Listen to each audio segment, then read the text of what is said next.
I call this meeting to order. Welcome to meeting number 47 of the House of Commons Standing Committee on Agriculture and Agri-Food. I will start with a few reminders. Today's meeting is taking place in a hybrid format. The proceedings will be made available via the House of Commons website. Just so you are aware, the webcast will always show the person speaking rather than the entirety of the committee. Screenshots or taking photos of your screen is not permitted. Who are joining online, there is an opportunity to be able to toggle between English and French. You'll see that at the bottom of the bottom of your screen, and certainly to Mr. Thibault, who's here in person. If you do require it, we certainly have the translation available. And thank you to our translators for your work. And so pursuant to colleagues to Standing Order 1082 and the motion that has been adopted by this committee on Wednesday, October 5th, 2022, the committee is resuming its study of food price inflation. This was something we started before Christmas, colleagues, and looking forward to getting back to the topic. I would like to welcome our witnesses for the first panel. From the Canadian Federation of Independent Grocers, we have Mr. Gary Sands, who serves as the Senior Vice President. Mr. Sands, you're joining us online. Welcome. From Metro Incorporated, we have Francois Thibault, Executive Vice President and the Chief Financial Officer and Treasurer with the organization. Thank you, Mr. Thibault, for being here today in person. And from Save On Foods, we have Paul Cope, who is the Senior Vice President of Retail Operations. Madam Clerk, I believe we were having some technical elements. I don't know if that's been resolved right now. I think we're good. Okay. Monsieur Lehoux. Merci, Monsieur le Président. Juste une question avant de... Thank you. Just a question before beginning. Is the letter going to be put online on the commission of this committee? I'm talking about the letter that we discussed last week. Commission order. Yes. So there wasn't a specific allocation or ask for that. It has been sent to the minister. I don't want to take up committee time right now, but if you would like, that could be something we can discuss at the end, or if there's a consensus right now, we can quickly move. I don't want to waste the time of our witnesses, but there wasn't a specific ask on that, but if that is the will of the committee, we can make that happen. Okay. Merci. Une autre petite question très... Another quick question. Have you received an answer from the Minister of Immigration and Refugees? Scheduling now. We'll provide an update when we get back into committee business. But we do have our witnesses here before us, and I'd like to move forward if that's the case. Just quickly on what Mr. Lehoux is talking about in terms of having that letter published, is there a majority in this committee that would like to see that happen? Mr. Chair, is there a motion on the floor, or can we discuss this later and then get the witnesses through, and then maybe at the end if we have time? Okay. Why don't we discuss that later? And so we'll start to 5 minutes. Thank you for raising that, Mr. Lehoux. I'm going to start with Mr. Sands. You have up to 5 minutes. The floor is yours.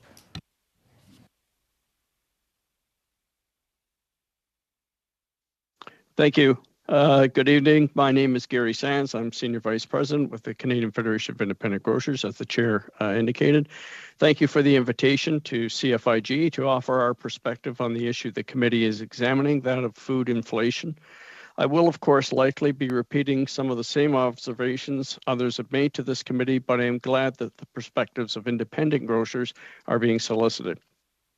There's approximately 6,900 independent grocers in Canada, ranging in size from large, medium to single store operators. Many of those independents are also located in semi-rural, rural, and remote communities where they are most likely the only grocery store in that community. So issues around fair supply and affordability in those areas are closely linked to food security for those communities. Our members also have a sort of symbiotic relationship with the communities they serve, living in the community, hiring local, buying local, supporting local community activities and causes. And this bond is why they are such an important part of the tapestry that makes up this country from myriad diverse communities. So naturally, independent retailers are extremely sensitive to concerns around affordability that are being felt by their customers, who are also many times their friends and neighbors. That is why we feel the suggestion that there is greedflation or profiteering taking place in the food industry is something our members find unfortunate. As the most recent study last August by Dalhousie's Agri-Food Lab pointed out, and I quote, If greedflation exists, the available data suggests grocers are not responsible. Let me be clear that while I'm here today to represent independent grocers, we know that the cost pressures and challenges confronting the food industry are being borne by all. There is no bogeyman here, not retail grocers, not suppliers. And when you're an independent grocer and you're receiving price increase notices from all of your suppliers that are most often in the double digits, if your margins are 2 to 3%, then we don't know what business model you can use that you can't help but pass those costs on to your consumers. All of us in the industry have talked about the issues that have impacted us over the last couple of years. Some of the most significant have been the impact of catastrophic flooding in BC, adverse weather events in Western Canada, including a virus and drought in California, of course, the continuing war in the Ukraine, port, rail, and border disruptions, significant increases in fuel surcharges and transportation, and these are felt more acutely by independents in rural and remote communities, and increases in input costs throughout the entire supply chain. As I've said a few times, if someone were to tell my members that the 4 horsemen of the apocalypse all now had jobs in different parts of the food industry, that would come as no surprise. It's really not about what has happened to hit the industry. It's more about what hasn't happened. Another factor I would draw to the attention of the committee is that over the last 3 years, we have seen a massive migration away from cash in favor of credit card transactions, and this in turn translates into a massive increase in interchange fees paid by businesses to banks and credit card companies, currently estimated around $10 billion a year. Again, those fees have a disproportionate impact on a narrow margin sector like retail grocery, particularly for independent grocers who pay higher fees than other large businesses. But those fees do have an impact on food affordability. I would urge the government to look at establishing one lower interchange fee for any and all grocers for their customers where they use a credit card to purchase food. Lastly, I would conclude by saying that the food industry has a shared commitment to making this industry one that continues to look for ways to better serve Canadians. We take that seriously. Our industry is very interdependent and interconnected. Concerns around food security and affordability are top of mind for Canadians, which is why there is a great sensitivity throughout the supply chain around the issue of food inflation and affordability. Our desire to work together is why we are working to draft a grocery code of conduct for this industry. And as a member of the steering committee, I can tell you we're making great progress on that initiative. I think that's pretty well my time, Chair, and happy to answer any questions later on after the other witnesses have spoken. Thank you. Thank you, Mr. Sands. Maintenant, nous avons Monsieur Thibault. We now have Mr. François Thibault for 5 minutes. Hello, Mr. Chairman and members of the committee. Today, I will discuss the growing inflationary pressures that are impacting the supply chain and food prices. There is no doubt that food prices have risen due to increased supplier and producer costs. However, it is important to keep in mind that our retail prices do not reflect the full effects of inflation as we absorb some of those costs. Confirmed, the COVID-19 pandemic, the ongoing war in Ukraine, unfavorable weather conditions, higher global prices for inputs, such as fertilizer and natural gas, geopolitical instability, higher transportation costs, longer transportation times, higher packaging prices, labor shortages, and higher labor costs are all contributing to those factors, to these increases, As industry experts have pointed out, the biggest driver of higher food prices on grocery shelves is manufacturers, processors, and wholesalers raising rates repeatedly and almost across the board as they themselves are facing cost increases. That's not to castigate the vendors, that's simply a simple statement of fact. In 2022, Metro received more than 27,000 price increases from suppliers just for dry grocery products, almost 3 times the yearly average. Canadians are seeing a portion of these reflected on their grocery bills and in the cost of everyday goods. Our industry continues to experience higher than normal inflationary pressures, and the teams in all our banners are working hard to offer quality products at competitive prices. Nos revenus ont augmenté. Our revenues have increased, but so have our expenses. What hasn't changed is our commitment to delivering value to our customers. What hasn't changed is our profit margins, which have remained stable for many years. Responsibility to meet the nutrition and health needs of the communities we serve very seriously. Metro is a business and a public company, and we compete for customers, we compete for talent, and we compete for capital in an open market. I hope we can have an honest discussion today about the root causes of food inflation and how all stakeholders can work with industry to help mitigate supply challenges. We know that families across Canada are struggling with rising food prices. Our team works tirelessly to deliver the best possible value across our banners with competitive prices, our full range of private label products, and our efficient weekly promotions. L'ensemble de nos bannières à travers le Québec et l'Ontario offrent des produits à des prix très compétitifs aux consommateurs. We are very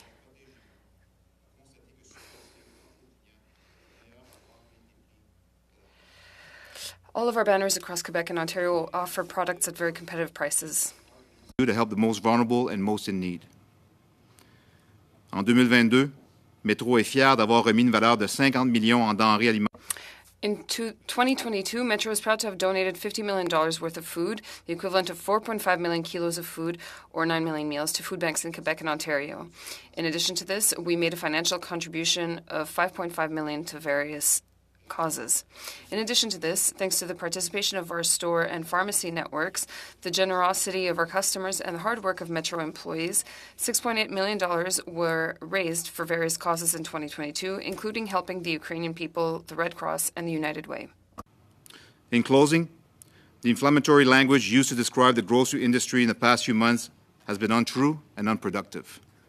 To say that grocers like Metro are causing food price inflation or using it to pad our profit margins is simply not true. Experts agree that the causes of food price inflation are far beyond the control of grocers. At Metro, our publicly disclosed growth targets have remained the same. And as I said previously, our profit margins have remained stable for many years, and we have not passed on all the impact of inflation to customers, as we have absorbed a part of the increase. As your committee looks for ways to address rising food costs, I hope you will work with all parts of the supply chain to find solutions. Thank you. Merci.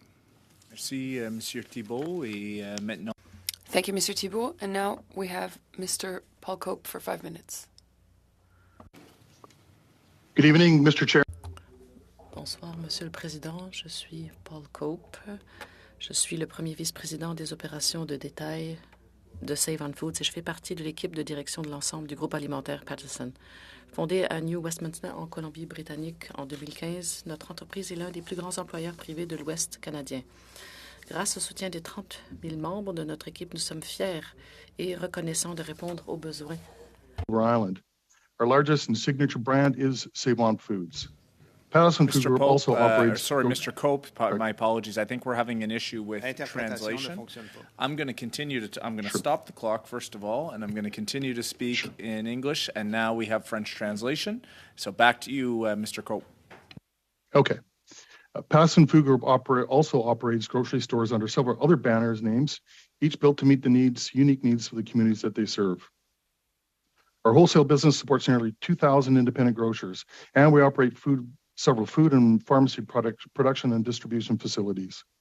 As a group, we look for synergies that strengthen our ability to compete against national and giant multinationals, against whom we have significant cost disadvantages, given the size, scale, and market dominance. We serve over 2.3 million Canadians every week, and we're proud to be recognized as leaders in customer service, innovation, and community support. Our customers depend on us to consistently deliver safe, affordable products and services. And we take that responsibility very seriously. Our mission statement is simple: always customer first. We make it practice to source from local growers and producers first. We carry thousands of locally made products from more than 2,500 local growers and producers, including goods we bring to market under a private label brand, Western Family, many of which are made in our home province of British Columbia. National brands are, of course, a critical part of our mix, and we depend on our suppliers and partners to work with us to ensure we are delivering the goods, services, and value our customers expect, no matter where they live. The food supply chain is long, and we're at the very end of that in the West. The majority of these products are produced more than 4,000 kilometers away in the eastern parts of the country. The incremental cost of transporting products we depend on from the East has been millions of extra dollars in expenses every month. It's separate from the increases from the manufacturers. These are immense costs for a company our size. As an example, fuel costs alone climbed 174% last year. There's no doubt that inflation is a serious concern. As a retailer, we're working hard to reduce costs by increasing efficiencies, and our suppliers are doing the same. However, consolidating and movement of manufacturing out of the country actually does the opposite. Supply is a major concern of ours. We're still on allocation with many suppliers, and service levels have not returned to pre-COVID levels, at least not here in the West. We just need to look at challenges we've seen with things like children's Tylenol and baby formula as recent examples of this. In the face of all this, we continue to do everything we can in our power to keep retail prices as low as possible. Like all other grocers, we're in the penny profit business. Our margins are slim, continue to be slim, and we're projecting them to be even tighter next year. Like most conventional grocery stores, we're already selling approximately 40% of our items on deal every week, a number that's climbing. These goods are typically sold below our cost, and because of rapid inflation, the consumer is not recognizing the value. The pace and number of cost increases we've seen from suppliers since the start of the pandemic has been unrelenting and ongoing. Since the start of last year, we've accepted nearly 20,000 unit level cost changes from suppliers, up 200% from the prior year, which, because of the effect of COVID, was already precedent setting. That's just under 10,000 cost increases at item level in the third quarter alone. And yes, we pushed back to ensure they're justified, but for a company our size, this is just a huge task. In many cases, we simply have no choice. And because our earnings are averaged just over 2 cents for every dollar we sell, we have no choice but to try and adjust prices when we're hit with these costs. So if you ask the question, are we at Save-On-Foods benefiting from inflation? The answer is simply no. But we are focused hard on increasing efficiencies, reducing costs in all areas, so we can reinvest these savings in price and our people, our community support efforts, and the healthy growth of our business. We ask the federal government to partner with industry to help us fix the problems where the problems lie. What's so important that in our hunt for solutions, we do not add an unnecessary cost. Costs that will ultimately get passed on to the consumer. Thank you, and I'd be happy to answer your questions. Okay, colleagues, we're going to turn to questions. We're going to start with the Conservatives, and I believe, Ms. Rood, you're going to lead us off for up to 6 minutes. Over to you. Thank you, Chair, and thank you, witnesses, for being here today on this very important study as we talk about the high cost of food and food inflation. Last December, we heard testimony at this committee that 44% of fresh fruit and vegetable growers are selling their products at a loss. So that begs the question to me, how long can farm families continue to stay in business when they're selling at a loss to big grocery stores who are constantly and consistently showing big profits? So my first question, I'm going to go over to you, Mr. Thibeault. Thank you for being here today. When you order fresh produce from farmers that you contract and they're vendors for you and they deliver the goods to your centralized warehouse, do you impose additional fees on those farmers to cover the cost of unloading the truck with the goods that you've ordered and have them delivered to you? Well, the fees that we charge are negotiated and transparent. I think during the pandemic we showed some very reasonable stance on that. I think we favor local purchases. It's a big portion of our sales, especially in the summers. Our teams, we've had a local sourcing policy since 2013 in Quebec, 2016 in Ontario, and it's part of our corporate social responsibility as well to increase the relationship with suppliers. So the answer, sorry to interrupt you, I only get 6 minutes, but the answer is yes, you do charge the farmer a fee to have your people unload their goods at your warehouse? I don't have the specifics. I don't know about specific fees. All I know is that we try to negotiate and be transparent with all fees that we charge suppliers. Well, I can answer that question for you from farmers I've talked to, and yes, they are charged an additional fee. So I'm just going to move on to the next question here. We've heard that grocery stores charge farmers other fees.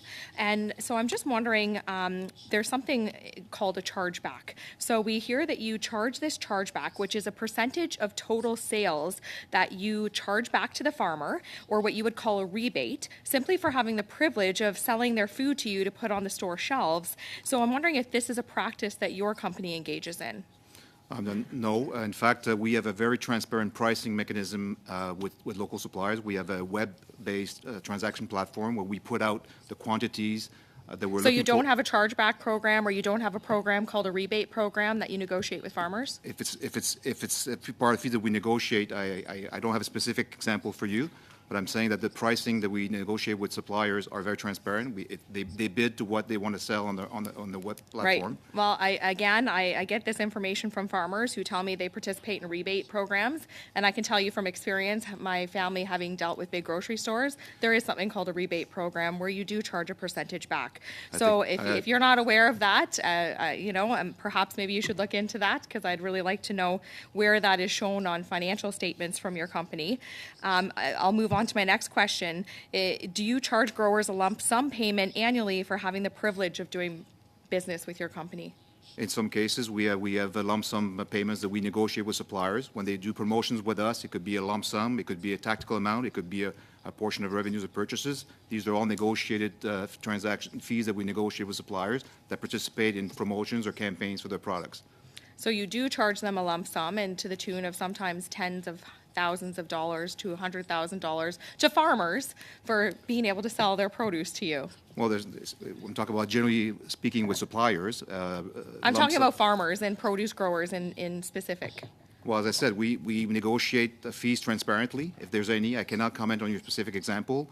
I think at Metro, we want to make sure that we have a transparent negotiation mechanism. And as I said, it's something that we negotiate in good faith, transparently. Okay, thank you for that. My next question, do you charge back a percentage to the farmer in order for a farmer to get paid within 15 days versus what typically in the industry is 45 to 90 days? We pay very fast with local suppliers. It's part of our policy to make sure that with local suppliers we pay faster than our normal payment terms. Faster for you? What is your normal terms of payment for a grower? It varies per negotiation, but our teams tell me that it's within days. We want to make sure that we pay very fast. Interesting. Within days, are we talking 45 to 90 days? Because that seems to be standard with grocery stores. No, I believe with unless they pay extra in a lump sum and you ask them to pay a price in order to be paid within 15 days. But again, payment terms are part of the whole negotiation that we do with suppliers. So you can't take one specific example. You have to look at the whole thing that we negotiate with suppliers. Right. Well, we've heard also from you and from other grocers that you have private labels, and we know you have private labels. So I'm just wondering if you require your vendors to buy private label packaging from specific vendors that you're paying a rebate, that get a rebate from you. I'm not aware of that. Can you confirm, or are you aware that there's an unwritten rule with your company that they must donate yearly to the tune of tens of thousands of dollars to charities of your choice, and must purchase tickets to certain events, or you'll cease to do business with them? No. No? No.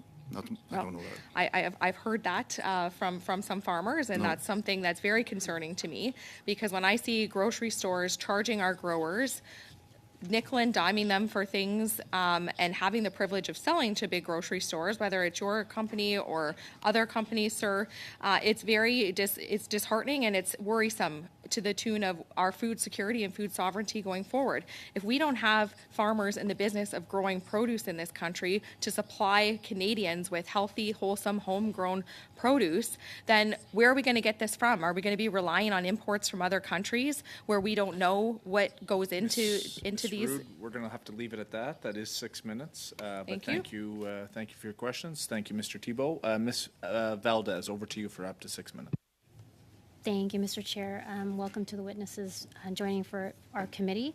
I'm going to set some context, but the first set of questions are both to Mr. Thibault and Mr. Cope. So we've learned through the Canada's Food Price Report in 2022 that lower income households spend a higher proportion of their income on basic needs such as housing and food, and will have a harder time maintaining their existing quality of life as costs go up. So the question is, how do low-income households adapt their consumption habits when food prices increase, Mr. Thibault?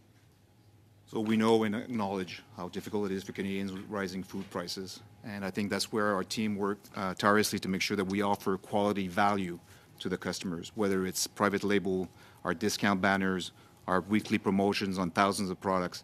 That's what we try to do, is offer the best value possible to customers in these difficult times. Thank you. And Mr. Cope? Thank you for the question. Much like my colleague from Metro, that's what we're trying to do every single day through this, is to provide the best value we possibly can in marketplaces. And that varies because we service communities all across Western Canada. So we tailor that to be a little bit different through the year to be able to provide the best value we possibly can to our communities. And along with that as well, we're actively involved in supporting those communities as well, because it's hard right now for some families, lower income. And we're actively involved in any group and organization that's there to be able to help support them. So it's not just one approach to this. And the other part is you have to be open to solutions that groups and communities have to be able to help support these people. So I don't think it's a one-shot answer to this, but internally, in terms of our stores, we try to provide the best value we possibly can for our customers. In Mississauga-Streetsville, I can attest that many of my constituents are really struggling and having a hard time. So I'm curious to hear what measures at your grocery stores are you taking to ensure that your products remain accessible to low-income households. Mr. Thibault? Similar to what I've said, we try to make sure that we offer the best value possible to our consumers. We do support the communities. I mentioned the support we do through food banks in Quebec and Ontario. I think it's important. I think it's, as I said, it's also part of our corporate social responsibility to make sure that we support the communities in which we operate. So combination of promotions, discounts, good offer through our discount banners, and supporting the communities is how we want to make sure that we support the communities. Thank you. Mr. Cope? One of the strategies we've got is that we're trying to bring as much of our private brand products to promotion as we possibly can, because it has some of the best value for them. And you have to recognize you have to go across all different types of categories to be able to help these folks as well. So it could be tin goods, it could be bathroom tissue, it could be dairy products, all different. So you have to take a strategy to provide value that crosses over all your fresh departments. So you have to engage your entire store in helping the folks that are having a tough time to be able to engage in saving money inside your store. So one of our biggest strategies, like I said, though, is to heighten the awareness on private label brands. Thank you. I wanted to give a specific example. So CDC permitted an increase of 2.2% in the farm gate price of milk for 2023, to adjust for increases in everything. With these increases at the farm level, do you have an estimate in your grocery stores and in terms of what you'd sell your products for in 2023? I didn't hear the first part of your statement. Since the increase has gone up on the farm, yes. Have you estimated what the impact is like in your grocery stores in 2023? No, it's very difficult to predict on fresh products what the price will be. It fluctuates on a daily basis, on a weekly basis. As I said, we do have a lot of price increase requests on the center store that is a backlog that we're dealing with as we speak. But it's very difficult to predict what the cost will be on fresh. All I can tell you is that 50% and more of our fresh product is sold on promotion. So we try to make the best deals available to Canadians every week through several promotions on fresh. We know that people are looking for quality fresh, whether it's produce or meat. And as I said, 50% and more of our products on fresh is sold on promotion. Thank you. And Mr. Cope, any final comments on that? No, if I focus in on fresh, and as my colleague said, there have been tremendous amounts of price instability in fresh products, and no matter where it's coming, or if it's coming from Canada or the United States. But in order for you can have that volatility, but you have to charge a reasonable price for folks. We don't increase our margin on it. The cost goes up, so the price may go up, but it's not that the total margin that we're charging is any higher, because there's a reasonable amount of money you can charge for folks, and we're very conscious of that.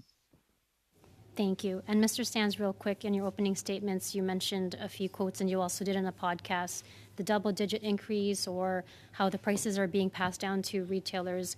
Can you just share what independent grocers are doing in terms of passing the buck on to retailers? I assume you mean passing the buck on to consumers, or because what the independent grocers on a margin of about 2%. And we don't have a level playing field in this country for independent grocers. We're just trying to stay on the playing field. But we're doing our best to do all the things that my other colleagues from Metro and Save On have mentioned. But, I'll give you an example. Just you touched on the price of milk. And this is where it can get a little misleading to consumers such as yourself, and I don't mean that in a disrespectful manner, but the CDC increased the price of milk by 2.2%. But the processors also tacked on their increases, and I'm sure perfectly justified, and I'm not vilifying them at all, but they tack on an additional increase onto that. So I know recently a couple of companies increased their prices to the retailer by an additional 4 to 6%. So people walking into the grocery store like yourself think, well, the price of milk only should have gone up by 2.2%. Well, that's not what the retailer paid. The retailer paid more from the processor to put that product on the shelf. We'll have to keep it at that. Thank you, Ms. Valdez. Thank you, Mr. Sands. Maintenant, Monsieur Parent, 6 minutes. Allez-y, s'il vous plaît. Thank you very much. Thank you to all the witnesses for being here, and thank you, Mr. Thibault. I will start with you, Mr. Thibault. You said in your introduction that you haven't increased your margin profits and that you actually absorbed some of the costs. How do you explain the increase in profits in your grocery stores? Well, you have to look at the margins. Of course, our profits have risen, but so have our expenses. So you have to look at the margin. With regards to Metro, the margin was quite stable and the food margin was lower. And it was compensated by a larger margin in pharmacies. And that's why it's relatively stable at around 19.9% annually. So that's what I mean when I say we absorb a part of the costs. But when we talk about net profits, the amortization and so on, our margin is very thin. Ms. Rude asked a question earlier. She said a lot of producers are selling at a loss, and that is what many of your producers are telling me as well. You say in your introduction that it was very hurtful that people think ill of you, of Metro, because you are trying to protect the consumer. There isn't the producer. What's happening? Where's the money going? Well, there are many stakeholders involved. I can talk to you about my experience. I can't talk about that 44% of producers that was mentioned, but we work with local suppliers. We have a transactional platform online. They input their prices, and we don't impose any prices, or especially not at a loss. We accept what's offered. I'm sure it's difficult for everyone. And of course, I would like to get back to a more normal inflationary situation, 2-3%, 10% and above. That's not good for anybody, not for us, not for the consumer. So I'd like to get back to something a bit more normal. You mentioned many things. You're talking about local suppliers. I've heard small producers or regional producers saying that they didn't have access to grocery stores that are close to them. So how does it work for Metro? Well, we try to deal with smaller suppliers and bigger ones. We have included as a priority in our social responsibility plan to work with more smaller suppliers as well. And we want more local suppliers. When you say that you don't impose any prices, and I do understand that you have this transactional platform online, producers are telling us that they have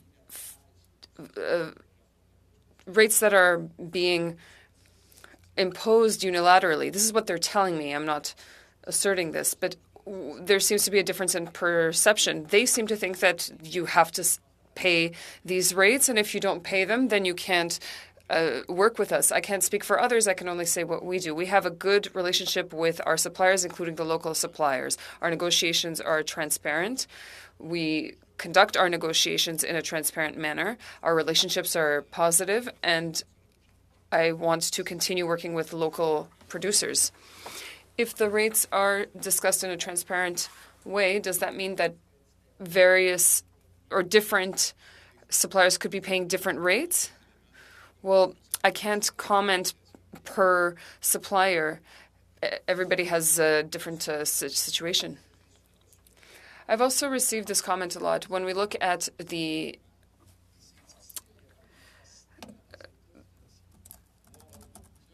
financial statements, there seems to be something a little bit opaque.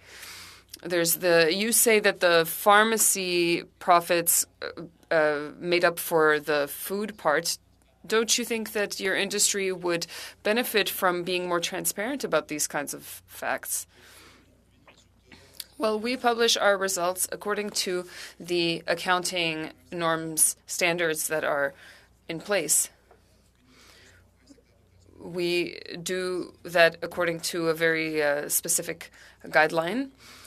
We follow the accounting guidelines. In our results, however, we do give comparable sales per division, so food versus pharmacy. And we even separate commercial sales and prescriptions in the pharmacy section. We qualify the results, but we only publish the results according to one retail area. What we're hearing also is that the salaries are not very high. What do you think of that? Most of our workers are unionized. There are negotiations for their collective agreements, which include benefits, healthcare, and so on. So our salaries, including the benefits, are very competitive. Thank you very much, Mr. Thibault. Mr. McGregor. Much, Mr. Chair. I'd like to thank all of our witnesses for being here today. Mr. Thibault, I'd like to start with you. I find it surprising that Mr. Laflèche is not here. And I say that because I think your sector is going through a very deep crisis of confidence with the Canadian people. I understand your sector being defensive, and I'll take the shots from you. That's fine. But you have to understand that this committee didn't just appear out of thin air. It's the result of what we're hearing from coast to coast to coast from our constituents right across all political parties. So I'm just curious as to, given the state of Canadian anger with the high costs of food, why wouldn't Mr. Laflèche take the opportunity as the face of his company to publicly come here and defend it? Why is he not here today? Well, I'm a leader of the company. I interact with various stakeholders on a daily basis, talking about the operations of Metro, and I'm here today to answer your questions. But he's not prepared to take responsibility as the CEO. He did the industry committee that courtesy when there was an inquiry about the end of hero pay in 2020. Why is he not giving us that same favor? Well, as I said, I'm a leader of this company, and I'm here to answer your question today. And as for the confidence, I think our customers are showing confidence to the hundreds of thousands of transactions every day. Okay. And when Loblaw announced the price freeze on its no-name products, I saw that Metro was very quick to make a comment on that, and I think you said something akin to it being a standard industry practice. So, am I getting you right? Am I quoting your company right? No, I think we nuanced it. What we said is that we don't accept price increases. We don't want to process price increases from suppliers during the busy holiday period. But generally, that's a trend. So what Loblaw has announced is essentially what a lot of companies do during the holiday time. I can't speak for them. I'm asking you to saying speak for yourself. we ask suppliers that we tell suppliers we will not process price increases during the busy holiday period. Our teams are too busy with merchandising. Mm-hmm. We want to have stability, and we say there's a pause and we don't process it. Do your companies ever like cooperate or collude in setting when that price freeze or break will happen for Absolutely consumers? not. There's no collaboration at all. We Okay. self-supply. We don't want to process increases from the beginning of the holiday period to about end of January, beginning of February. Yeah. So, and going back to the year 2020, when 3 companies all ended their hero pay on the exact same day, there was no cooperation or collusion on that? It No. just happened by coincidence? No, It happened by coincidence. 3 of the big companies just ended it on the same day. there's no collusion. There's no collaboration on that. Okay, fair enough. I've been hearing a lot of defensiveness from your sector. I understand many companies are going through difficult times, the war in Ukraine, supply chain issues, climate change. We're all very familiar with those subjects at this committee. Many different sectors have been going through those same pressures. But you know, when I hear about your defense of your profit margins really aren't that great, I have to counter that. When I look at the statistics, when you look at the grocery sector as a whole, the last pre-pandemic year of 2019, the sector as a whole had roughly $2.4 billion in profit. 2021, that went up to $5.8 billion. And so my constituents in Cowichan, Malahat, Langford are looking at figures like that, and they're looking at the food prices that they pay week to week. So you're saying that you're really not responsible for this when, in fact, the net profits are showing a different story? Well, what I'm saying is you cannot look at it at absolute dollar terms. You have to look at it as a percentage of sales. We're a big company. Our revenues have increased this year because of inflation, and so have our expenses. So when you look at the profit margin as a percentage of sales, whether it's gross margin or whether it's net margin after all the expenses and taxes, it's been very stable. And in fact, what we said was that our margin in food went down, compensated by a better margin in pharmacy, but overall it's been very stable. Yeah, because it's interesting because, the quantity of food sales has actually been falling since the lockdowns. We have data here that shows that if you look at the real supermarket sales volumes, like there was a major spike, of course, in 2020 when the restaurants closed and everyone was eating at home. But then there has been a collapse all the way up until the present day. So, the actual volume of food sales is going down. Consumers in my riding have seen individual food prices go up. So again, I think this is kind of poking holes in your argument. No, I don't think so. You're right about the fact that tonnage has gone down in the industry, and we've had a couple of quarters where tonnage was down. Yeah. Overall, I think we've maintained ourselves well. I think customers are responding to our merchandising campaigns, and we've been trying to manage the top line growth with our expenses. So yeah, I mean we're at a state now where Canadians are buying fewer groceries, but they're paying much more for them. I also just want to end on this because I know my time is ending. We know that this year it's expected 60% more people per month are going to have to access food banks. Is it true last year that Metro gave an increase in dividends to its shareholders? Well, now you're talking about capital allocation, which is a different subject than But no, is it true? Yes or no? So the way we do capital allocation is we start with capital investments in our core businesses, our warehouses, our store network. That's our priority. In 2022, we invested $620 million in our network in DCs. That was a record. And this year, we're going to invest $800 million throughout our DCs network, a record level. That's our priority. Once all these projects are allocated, then we return some cash to the owners of the business, whether it's a dividend policy, and if there's so we've been increasing the dividend, yes, to return cash to shareholders. We have to, as I said in my introductory remarks, we compete for customers and talent, but we also compete for capital, and we have to reward the owners of the business. So I think it's the right balance that we're trying to achieve. We're going to keep that there. Thank you, Mr. McGregor. Thank you, Mr. Thibault. Mr. Epp, no more than 5 minutes. Thank you, Mr. Chair. Many farm sectors are facing all sorts of cost pressure increases from energy, labor, fertilizer. We've heard a bit about the fresh market sector and the direct dealings with the retailers. A sector I am most familiar with is the processing sector. So there's another food manufacturer in the middle of the value chain. And particularly, and this I think will serve as an example for many sectors, is the processing tomato sector. Familiar with it in Ontario, in California, which is kind of the global benchmark. California produces 30% of the world's processing tomatoes, 20 times what we do here in Canada. They just set their price to growers at $138 US, FOB the field, which is about $184 Canadian. California growers are facing cost pressures. In Canada, growers here are facing those very same cost pressures plus the carbon tax yet on top. My understanding from industry discussions that are happening right now, Canadian growers won't even achieve the price, FOB the plant, where the growers have to deliver to the plant what California growers are getting in the field. So those are some of the cost pressures that our processors and food manufacturers are facing, besides their increasing costs for packaging, et cetera. Then these processors will come and meet with our food retailers and then the consumer. So what are we going to do for the consumers? What can be done? The United Kingdom's had an experience with the grocer code of conduct, and we've heard a bit about it from today in testimony already. That has the potential to lower costs to consumers relatively because it lowers the administrative costs for retailers. And I've got many, many specific examples I could talk about. In discussions with a food manufacturer, he's described his experience with two different retailers as follows.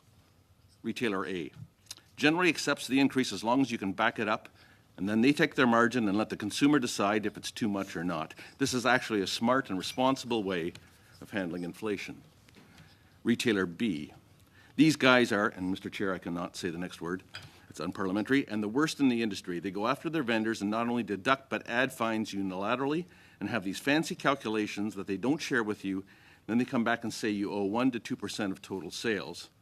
If the code of conduct is not implemented as mandatory and with a governing body, we are done selling to them. They are terrible. End of quote. We've had some offers or some statements today that retailer practices are transparent. I would invite those retailers to share with this committee and table documents as evidence that back up that statement. I'm not going to identify the manufacturer that I was quoting for fear of reprisals, but here's my question. Given the disparity in behavior from retailers, would the Canadian consumers benefit from a code of conduct? And would your company participate if large other retailers won't? Let's start with Mr. Cope. Thank you for your question. Just specifically back to just a comment on the concern you have with tomatoes. Also on top of that, for ourselves as retailers in Western Canada, now you have to transport it out here or from the United States at increased costs as well. And those aren't costs that we've been able to pass on because that just makes the cost of the product completely unreasonable for folks.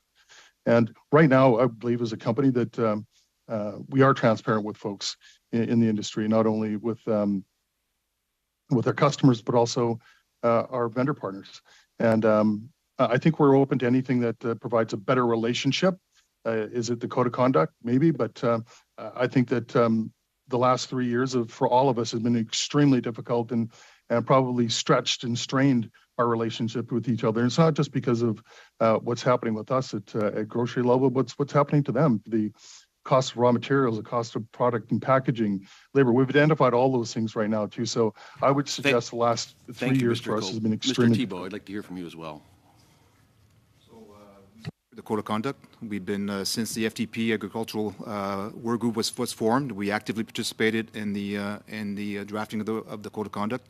So we believe our relationship with suppliers is good, but we support the code of conduct. And as I said, we've been an active participant in drafting it. You are retailer A, Mr. Thibault.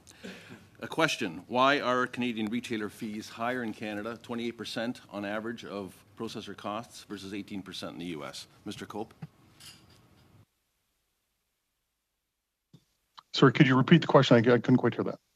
Why are the fines, the levies, the fees about 28% of a Canadian processor or food manufacturer cost versus 18% to a U.S. similar processor? In about 15 seconds, unfortunately. Okay, and specifically on the fines directly to those folks, that is not necessarily part of my my scope as an SVP in operations, so I couldn't speak directly to that. Thank you, Mr. Epp. We'll now go to Ms. Taylor-Roy for up to 5 minutes. Thank you very much, Mr. Chair, and thank you to the witnesses for being here. This is a difficult conversation, and I don't want to reiterate what's already been said. It's clear that we're on the Agriculture and Agri-Food Committee, we're all concerned about the farmers. They've been struggling, and we've gone through all the costs that have gone up. We're also concerned about the consumers, and there are a lot of individuals who are struggling to make ends meet and to afford food. Of course, I'm a business person. I understand return on investment and margins, but what I don't understand is that the profits have definitely been going up for for the retailers. You can look at numbers any way you want. Volume has gone down, profits have gone up, margins have stayed the same, but it's because the margins are on a higher base because of inflation. So in fact, you are profiting from inflation. And, we can look at this any way you want and talk about all the costs that are coming through, but facts don't lie. And executive pay has gone up, dividends have gone up. You said investments have gone up, but workers' salaries haven't gone up. In fact, perhaps slightly, but they actually went down the $2 they were given during COVID. And prices have gone up for consumers. So I can continue to hear this emphasis on margins and on accounting guidelines. But I've also heard from you that you want transparency and everything has to be open. So I don't think there's any requirement that you only report margins the way you are. I don't think the accounting guidelines restrict you from reporting it any different way. So I'm wondering why you keep falling back on that and refuse to actually talk about the absolute dollar numbers that you have made on groceries from people and breaking it down more by the actual components as opposed to just a description of what's going on in each area. So perhaps you could address the fact that profits have gone up because of inflation and why you're not passing any of that on to the consumer, somehow helping during this really difficult period by reducing prices somehow. And anyone, Mr. Cope, Mr. Sands, I'd like actually an answer from all of you. With increased profits, why are you not trying to help consumers by keeping prices down more? I'll just speak for the independents and say profits are not increasing for the independent grocer, certainly not for Main Street. And I take your points, and I want to say with all respect, my experience over many, many years in this industry has been there, the preoccupation or priority of ag committees and ministries has always been on farm, and then of course there's on farm.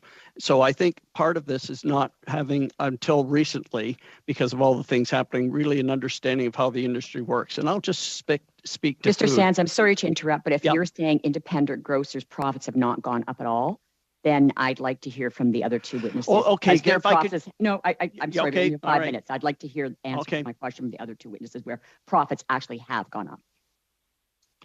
I can answer that question on behalf of Save On Foods. Our profit in 2022 was lower than the previous year.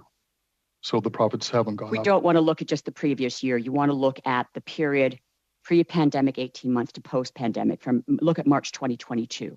Your profits have definitely increased. In fact, the Stats Can numbers show that combined profits grew 89% or $133 billion in just 15 sectors out of all of them. And your oil and gas has profited the most, but retail grocers have also profited greatly. So I'm not looking at year by year comparison because that's not relative right now.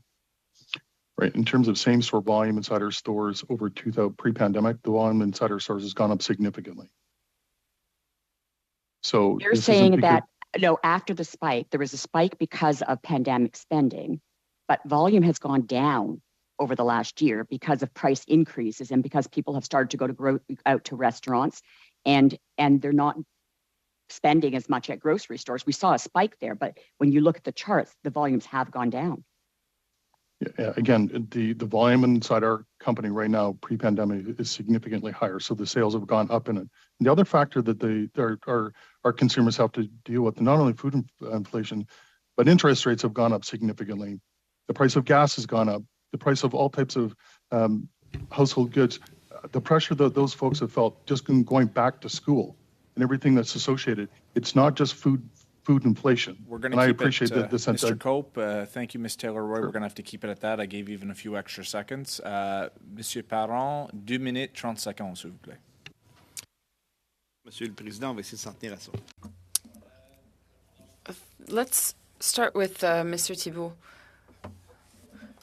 Earlier, you spoke about the transparent way in which you negotiate your rates. You say it's always transparent.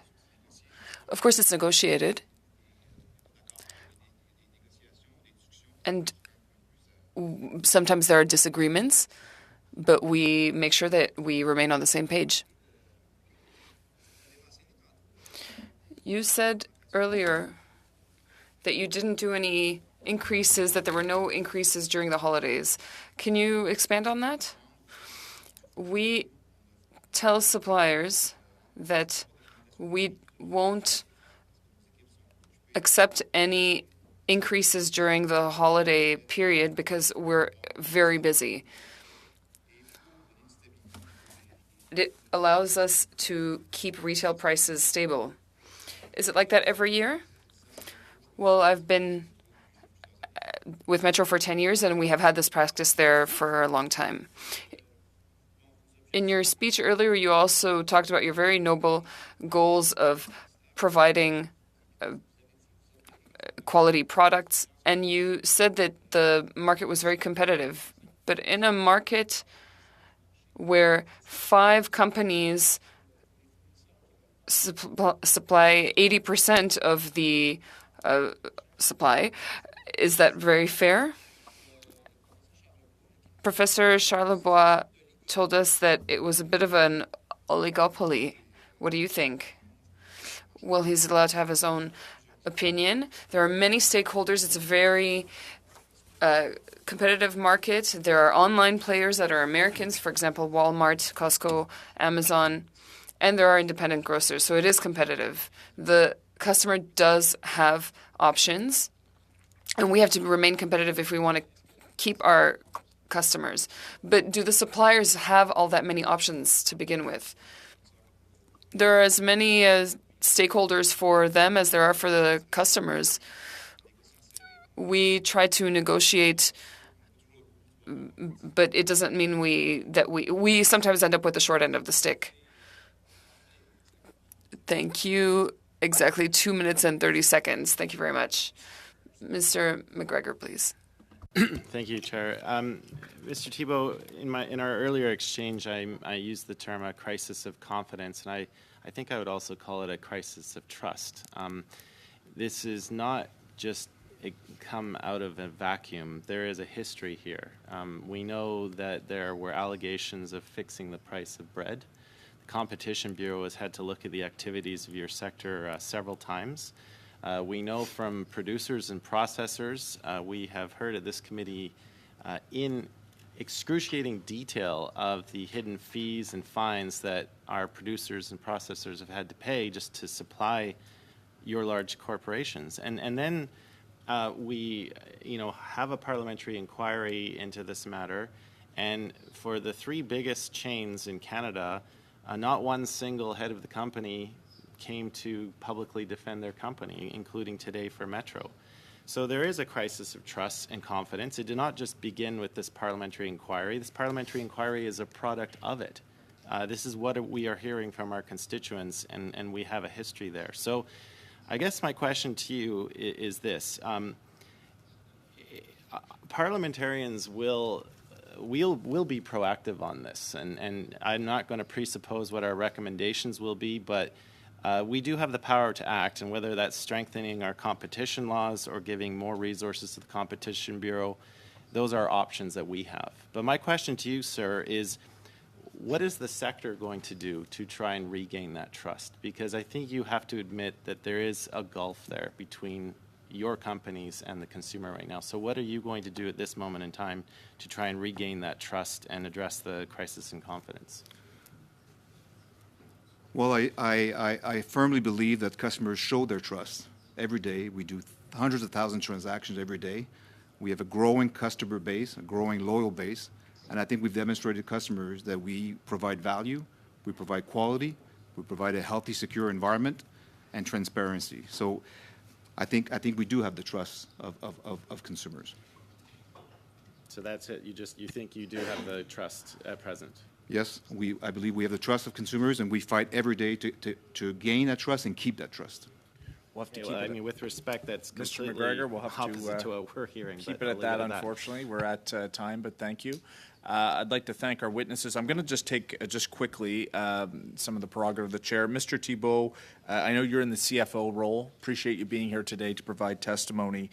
Do you have a sense of how much retail prices on average at Metro shelves have gone up in the last 12 months? Do you have that number for the committee? I appreciate that is a question that's happening across the sector, but do you have a number that you can even share that you have a sense? Is it 10%, 12%, 8%? Do you have anything?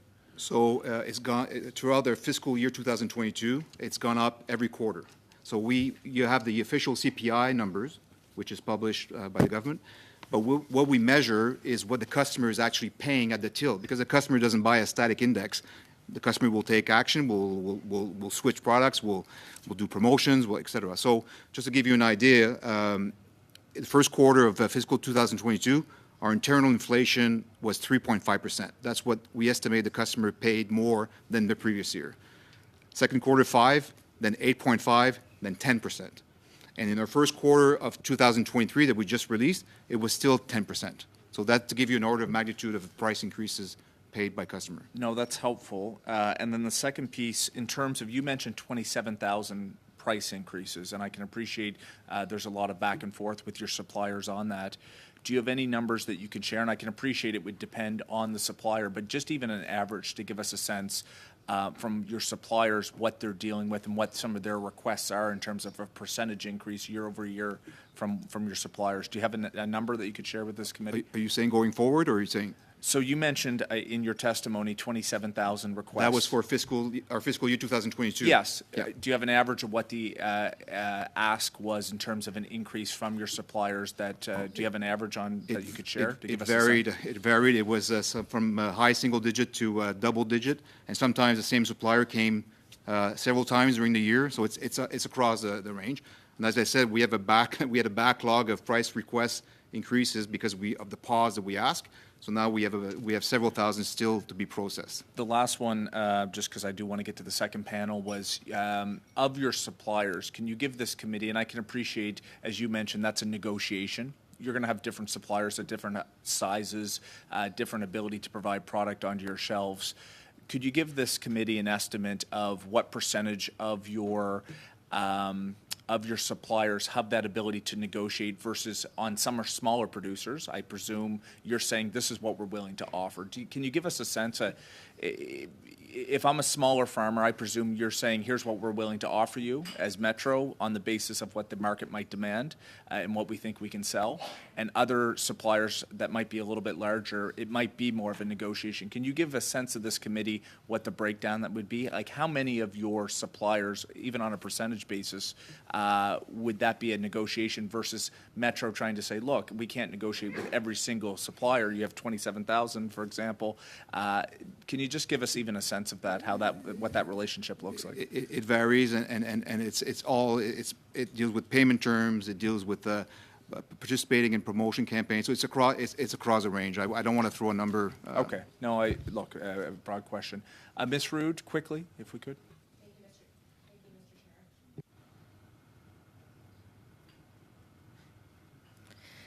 Mr. Chair, Mr. Thibault mentioned a few times that they're transparent and open, so I'm just wondering if it'd be possible for him to table those documents with the committee that he's referring to over transparency of the numbers. Certainly that would be something, I think, up to the witness. So if there's something that you can share with our committee on some of the practices, I'll take it fine. back. And thank you for indulging me for a few extra minutes. Colleagues, we're going to take a very quick break. We do have all our witnesses for second panel here in the room, which is great. So just 2 or 3 minutes and we'll get right back to it. Thank you.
Okay, colleagues, we're going to get back at it. We've got a full room. Great to see everyone having lovely conversation, but we want to make sure we stay on time.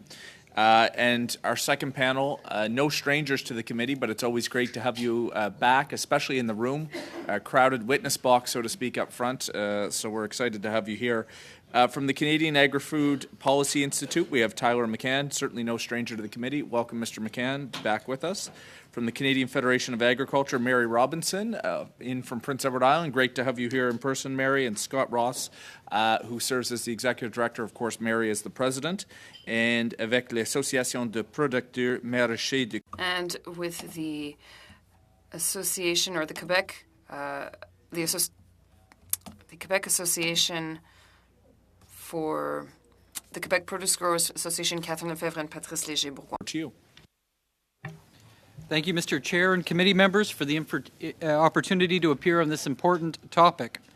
For most Canadians, paying for the food they consume is one of the few direct transactions they have with Canada's food system. And when that transaction gets more expensive, it gets attention. You know, the simple fact is that food is getting more expensive.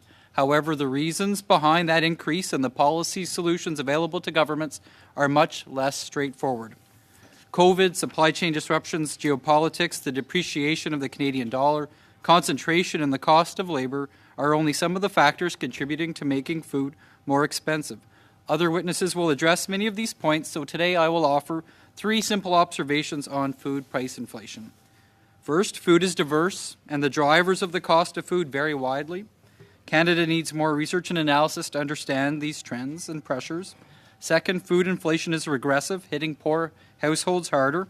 Policy solutions should be directed at those Canadians who need help most.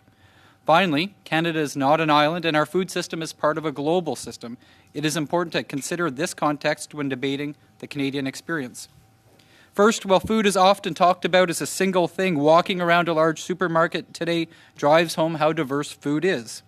Within Statistics Canada CPI index, food is actually 190 different products, some of which behave very differently. For example, pasta was 20% more expensive in December 2022 than it was a year earlier, but fresh and frozen pork was almost 1% cheaper. Within that diversity, some things are generally true, like the more ingredients in a product, the smaller the farmer's share is, and the more of the consumer dollar that goes to labor costs. So the more complex a product, the more likely it will have costs driven up by something like the increasing cost of labor. According to USDA's Food Dollar Research Program, in 2021, on average, about 14.5 cents of the food dollar was the farm share, split about evenly between farmers and ag business. However, a Canadian study released in 2015 broke down how wide that range was between products. The farm share of bread was about 5%, but was 50% for vegetables. It's worth highlighting that the 7.4 cents for the farm production was the lowest number recorded by the USDA. The share for retail, though, also fell in 2021. The USDA analysis shows farm production, food processing, and packaging costs have all gone down. It also shows that the share for wholesale trade, food service, accounting, and advertising costs has gone up over the last 20 years. We simply do not have this level of credible, meaningful analysis in Canada. Your committee study would benefit from an organization like Agriculture Canada, StatsCan, or the Competition Bureau producing this level of detail. The committee should consider recommending that the Government of Canada take the steps necessary to collect data and conduct the same level of analysis that is available in the U.S. and to make the results of that analysis public. Second, food inflation does not impact Canadians equally. It is very regressive and impacts lower-income Canadians more than most. In a 2022 report from the Angus Reid Institute, more than half of respondents reported that it was difficult or very difficult to feed their household, but those numbers differed greatly by income. 71% of respondents making less than $25,000 a year said it was difficult or very difficult to feed their family, but the number dropped to just over 30% for those making more than $150,000. The different responses by income drive home that food insecurity in Canada is largely not a food issue. A report on household food insecurity in Canada by the Proof program at the University of Toronto notes that although food insecurity was initially understood to be a food problem, it has become clear that the deprivation experienced by households that are food insecure is not confined to food. In effect, the income issues driving food insecurity are income issues, not food issues. Finally, it is important to put what is happening in Canada in a global context. While recent inflation has continued to climb in Canada, the UN FAO Food Price Index has fallen considerably from its peak earlier this year and is now relatively similar to what it was a year ago. Despite a significant decrease since February, the index remains 43% higher than it was in 2019. In Canada, StatsCan's CPI index for food is up only 17% in that same time frame. And just as food inflation hits lower-income Canadians hardest, the most vulnerable around the world are struggling with that significant increase in prices. Food inflation is an important but complex issue. It is not one single issue, but actually a complex web of issues impacting each other. Better data and analysis would lead to a much more informed dialogue. It also impacts lower-income Canadians more severely. Policy solutions should be directed to those who need the help. Finally, food inflation in Canada is not happening in isolation. It is important to understand the global context. These are three small observations on a large, complex issue. I look forward to taking your questions. Thank you, Mr. McCann. We'll now turn to the Canadian Federation of Agriculture. Ms. Robinson. Thank you, Mr. Chair. Hello. My name is Mary Robinson, and I'm from Prince Edward Island. I'm the president of the Canadian Federation of Agriculture, and I am a producer in Prince Edward Island. CFA is Canada's largest general farm organization. We represent over 190,000 farmers and farm families across this country. And we are the heart, and they are the heart of the Canadian Agri-Food system, generating just under $135 billion of Canada's GDP. As you know, food inflation is outpacing all other commodities, and we are seeing these price increases reflected across the board in sectors such as fresh fruit, vegetables, dairy, and eggs, just to name a few. This is illustrative of the fact that farmers have seen their bottom line costs increase tremendously over the past few years, with a sharp rise in expenses through 2021 and 2022. The increased cost of production in the ag sector is being driven by several factors, including critical inputs such as fuel and fertilizer, which have seen drastic price increases over the past year. According to Farm Credit Canada, fuel costs have increased more than 80% since the first quarter of 2019, and the average fertilizer and feed costs have very nearly doubled. In addition, machinery, pesticide, and labor costs have also increased substantially over the same period. Farmers have no lower cost alternatives to turn to for these inputs, and their absence has dramatic implications for Canada's agricultural productivity and Canada's food security. For most farmers across Canada, 2022 was the most expensive crop they have ever put in the ground. As a result, many farmers are required to make tough decisions around whether to delay investments in their operation that would otherwise make them more efficient and environmentally sustainable because they simply do not have the margins. The bottom line is that inflation represents several challenges for Canadian producers who are price takers in global markets and subject to weather and climate-related risks that are outside of our control. There are some immediate steps that can be taken to reduce potential short-term impacts on Canadian food production. First, our members are very encouraged to see the progress of Bill C-234, which would exempt natural gas and propane used on farms for drying grain and heating and cooling barns from the federal carbon price in backstop provinces. We are thrilled that this is on its way to third reading in the House of Commons, as it holds the potential to remove one more cost that farmers shouldn't have to bear and cannot pass along. Second, according to Stats Canada, the federal government collected $34 million in tariff income on fertilizer imported into Canada in 2022. We feel that revenue from these tariffs should be redirected into programming that helps alleviate some of the impacts from rising costs, for example, fertilizer and fuel, and help to build resilience in the ag sector. Finally, in July 2021, federal, provincial, and territorial FPT ministers called for an industry-led process to improve transparency, predictability, and respect for the principles of fair dealing within the supplier/retailer relationship. Following this announcement, a steering committee comprised of individuals from 10 key stakeholder groups, including the Canadian Federation of Agriculture, was formed to facilitate and develop an industry-led grocer code of conduct. The objective of the Code of Conduct is to enable a thriving industry, promote trust, fair dealing, and collaboration throughout the value chain, increase commercial certainty, and develop an effective and equitable dispute resolution process. While not explicitly targeting food inflation, we do believe it will help improve supply chain dynamics, particularly where one link in the supply chain is unduly shouldering the costs and risks of inflationary pressures. We were pleased to see the Minister's positive reaction to the most recent progress report on the committee earlier this year, and look forward to the government's continued support for this initiative as it approaches implementation. Thank you, and I'll be pleased to answer any questions you may have. Merci beaucoup, Madame Robinson. Et maintenant, nous avons... Thank you. Now, from the Quebec Produce Growers Association, Ms. Lefebvre, for 5 minutes. Good evening.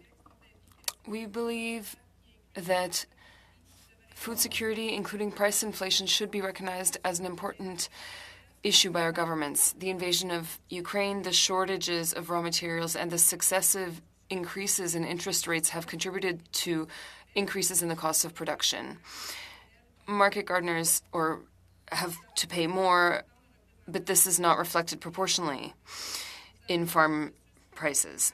But we were surprised to hear a representative of a major chain say at this forum that we have a pretty fair process for evaluating our relationship with our suppliers and balancing it. If this were the case, why would it be that this country's agriculture ministers feel the need to create a code of conduct for good practices between grocers and their suppliers?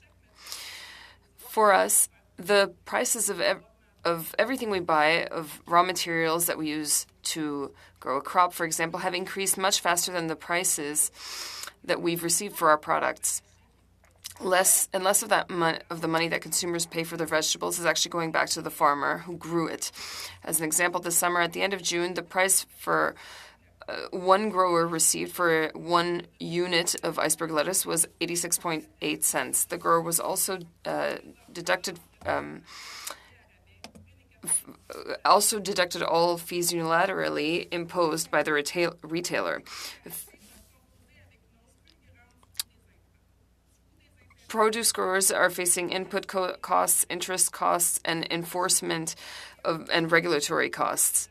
They struggle every day to provide quality products and do not always receive a return on investment commensurate with their investment. Professor Charles Lebois was clear when he appeared in front of this committee. Allow me to quote him. The balance of power and the power struggle is not the same in Canada given the oligopoly that we have here. Suppliers have a lot of difficulty negotiating with big distributors. Imagine the life of a small family business that puts a perishable product on the market in a few days and has to negotiate with a very limited number of customers with billions who have billions of dollars in their businesses. Many retailers have told you that they require a lot of justifying to grant a price increase to their suppliers.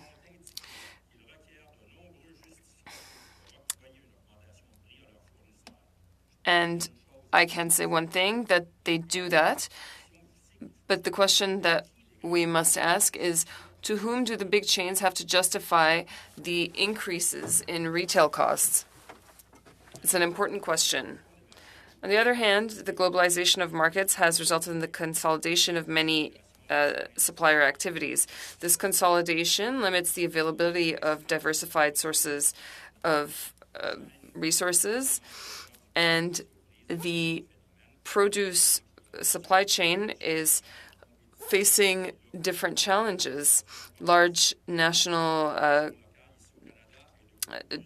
there's a lot of challenges with large domestic customers competing with imported products.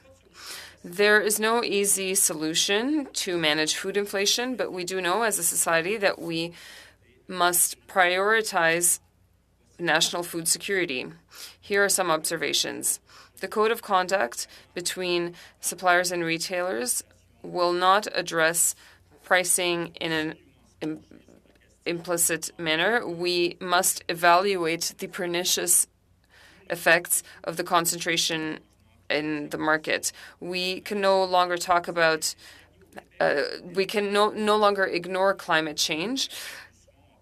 Last summer in Quebec, entire crops were ravaged by creatures coming from the United States, and we need a national strategy in order to reduce the impact of climate change. Produce growers, producers must also be able to compete on a leveled playing field with imported products. Thank you for your attention. Thank you very much. Now, questions, or the question period. First, Ms. Rood for 6 minutes. And thank you, witnesses, for being here today. In the last hour, we heard a little bit about transparency from one of the big grocers. And Mr. McCann, I'm going to ask this question to you. We heard them talk about a lot of transparency issues or lack thereof. So I'm just wondering if you can elaborate for the committee. Is Canada as transparent as other countries, say our neighbors to the U.S., when it comes to the value chain, supply chains in the food and agriculture industry?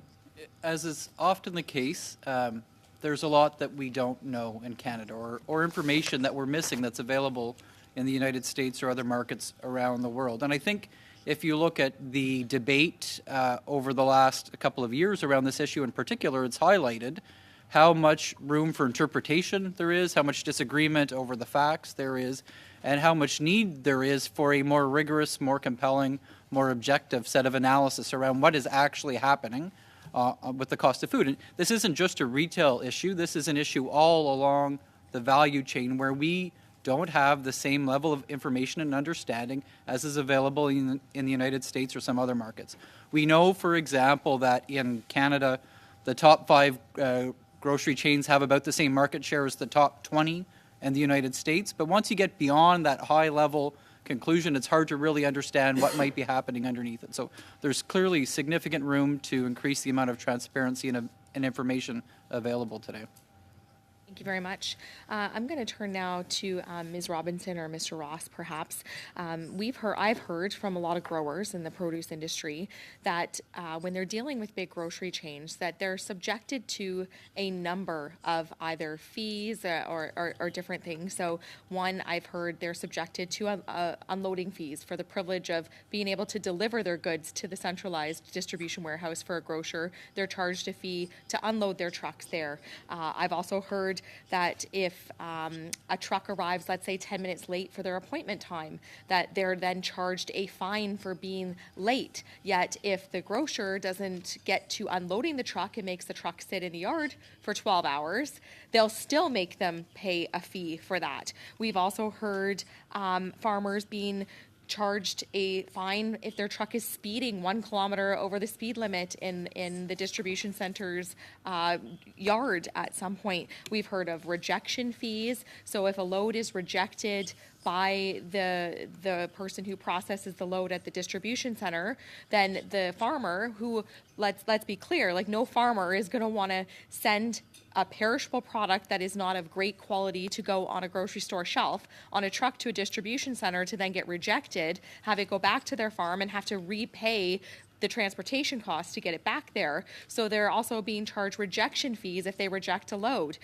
So on top of rebates or rejection chargebacks to the farmers who pay the privilege of having a vendor number and keeping that vendor number with the grocery store chain. So I'm just wondering, have you heard these things happening from our growers in Canada? And maybe this all is going to go into what we've talked about and what I've talked about since the fall of 2020, is we need a grocery code of conduct in this country to actually protect our growers, to keep our family farms in business, because I'm scared of what the future is going to look like in 15 years from now if we don't have family farms producing great quality produce here in this country. So I'm just wondering if you can comment on any of that. The short answer is yes. The longer answer, I don't know, Scott, do you want to? Sure.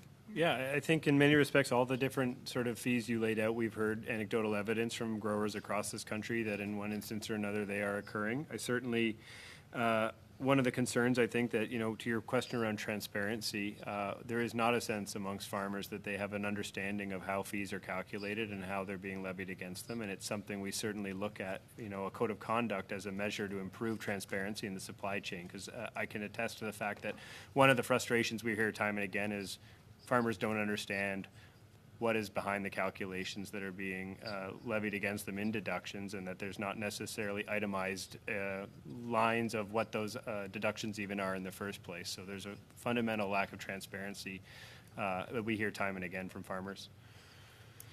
So if we were to go down the road, which we are, of a grocery code of conduct, how is that going to help benefit farmers? And one thing I'd just like to point out, to my knowledge, there is not another country on this planet, whether it's the U.S., Europe, some of our biggest trading partners, Mexico, that actually impose these kind of fees on farmers at the grocery store level when they're delivering products to them. So when the general public is looking at this, I can say, it's practices like this. If no other industry also has any of this type of practice other than Canada, specifically in the grocery industry, then as an outsider, it would seem that they're looking, all they see is big, greedy grocery giants who are lining their pockets with record profits on the backs of Canadian farm families and our produce growers, and all they want to do is feed Canadians in the world. Yeah, so when it comes to the code of conduct, obviously it's still a work in progress, and as you know, some of the ongoing discussions relating to that are still confidential in nature, but I will say undeniably transparency is one of the core tenets of what we're trying to pursue there, and the idea very much so is to get everyone on the same page around what is an acceptable practice in the industry when it comes to fair dealing across the supply chain. And I think in doing so, one of the critical elements of that is, and I've seen this firsthand in the development of the code, is a building of trust across the supply chain. And without that trust, I think a code of conduct can't actually function. And so really, as a first starting point, I will say it's an iterative process, a code of conduct. It's not something that overnight fixes all of the problems in the supply chain. But it builds a framework around which we can start driving towards improved transparency, improved contractual certainty, and really instilling principles of fair dealings and a common understanding of what that means in specific terms across the entire industry. And that really, from my perspective, is the value a code of conduct brings to this discussion. Thank you very much. Ross. Thank you, Chair. Thank you, Ms. Rood. Mr. Drouin. Thank you, Mr. Chair, and I want to thank all the witnesses who are before us, incluant mes amis du Québec qui sont ici devant ce comité. I'm very thankful that our friends from Quebec are here, especially on a Monday at 7:30 p.m. We're starting off the week with a bang, as they say. I start on my left. Policy Institute, you've talked about the importance of data collection. Just wondering, have you had those conversations with Statistics Canada and others who are trying to gather data, and I'd be curious to find out what they're saying in terms of their limited capacity or their maybe some of the barriers that they're facing in terms of collecting data versus what the USDA is doing down south? There's when it comes to a variety of different data points across the agriculture supply chain, the United States has more powers to collect and compel data than we have in Canada. They also have more resources to do meaningful analysis of that data. I think Statistics Canada makes an effort to do analysis based on the information that they have, but it often, I think, leaves something to be desired. If you look at what the Economic and Research Service at USDA is able to produce, the information that they're able to shine a light on, leveraging publicly available data, far exceeds what's available in Canada, and it really it's quite stark, the difference between what their Department of Agriculture versus what our Department of Agriculture is producing, and it's, I think, become increasingly clear if you look at how this debate is unfolded around food inflation and the drivers of it, that we just don't have that information. And so some of it is there, some of it could be better accessed and leveraged by government departments if they were looking at it, but there's an opportunity to do more, to compel more information. Yes, so understanding that obviously the U.S. are a country of 330 million plus, and we're 38.5 million, but we are an ag powerhouse, but understanding we have limited resources, have you I know you guys do a lot of research in the ag space. Have you made a proposal to StatsCan to sort of help them maybe fill those gaps, or do you know of any other organizations that sort of made a proposal to fill those gaps, or? It's not a proposal that we've made. I'm not aware of others, and it is fair to say that there are a significant amount of resources at USDA in particular that are dedicated to it. Yeah. But government needs to decide what government wants to do and how it should invest its resources. I think producing public, credible, objective analysis is a good way for government to invest the resources that it has. Great, thank you. And just over to the president, the chair of the Canadian Federation of Agriculture. We've often talked, it's already been mentioned here, Sylvain Charlebois often, will point the finger at supply management and saying how, dairy farmers, egg farmers, you're so expensive in Canada compared to our U.S. counterparts. But now we're finding out that buying an egg of carton in Florida, California, or Texas is a lot more expensive than buying an egg carton in Canada. And just if you could speak to perhaps to that point where food inflation is not necessarily tied to supply management, as some professor would attest to before this committee and publicly. Thank you for the question. I'm definitely not a professor, farmer. Yeah. It's a great comparison, and I think it really highlights the fact that stability brings resilience. And I should have said in my opening remarks that cost of production for eggs, we're seeing a 13.8% increase in their costs. So I think it really further emphasizes Tyler's point that we need to dive deeper into this and really have some price information that would let us help answer that question. Yeah, and I'm glad to hear you've mentioned in your opening remarks about the government that's collected $34.1 million on fertilizer tariffs, and I know we're working with your sectors and various other organizations in terms of returning that back to farm organizations in some way, shape, or form, and we're hoping to get something soon to a positive outcome on this. But we know that fertilizer prices have gone way up the roof even before the war in Ukraine in December 2021. I was already getting calls from farmers who were trying to book those particular farm inputs, and the government reacted with the increase of the interest-free portion of advance payment program. And I know we've gone from 100,000 to 250,000. My question to you is: are farmers are they using that? Is that a positive news for farmers? Are they seeing this as good news in order to help them alleviate some of the cash flow that they're facing because of input increases? I think so. I'll let Scott finish up, but farming for a lot of people is pretty big business. So those numbers, what we've seen in BRM, for example, is we haven't even kept up with the cost of inflation with the funding of our business risk management suite of programs. So those numbers, from a producer's perspective, they could always be stronger. And as we see more inflationary pricing pressures, this money becomes more and more valuable to producers. Scott, did you want to? Yeah, I will say the increase in the interest-free portion of the advanced payments program is a long-standing interest of ours, and we're really pleased to see that, and would hope that could be made permanent, recognizing that these inflationary pressures will have long-standing impacts. And on the fertilizer side more generally, I would just note, I think when we look at the scale of increases in prices, one of the things we will be certainly advocating moving forward is really to take a critical input strategy analysis to what's going on in this space, and looking not just today at what's happening, but what the future looks like as we approach a world where input scarcity is a reality that we never really had to experience previously. Thank you, Mr. Ross. Thank you, Mr. Joanne. We'll go to Mr. Patron for 6 minutes. Merci, Monsieur le Président. Merci. Thank you very much, and thank you to all the witnesses for being here all in person. It's very pleasant to see all of you here. There's quite a few things here. Ms. Lefebvre first, or Mr. Bourgoin. You said earlier that producers are paying a lot more for inputs, and it is not actually reflected in their sale prices. But you also mentioned that there was some sort of a negotiation. How does this negotiation actually work with a grocer? First, the negotiations are done well in advance, months in advance.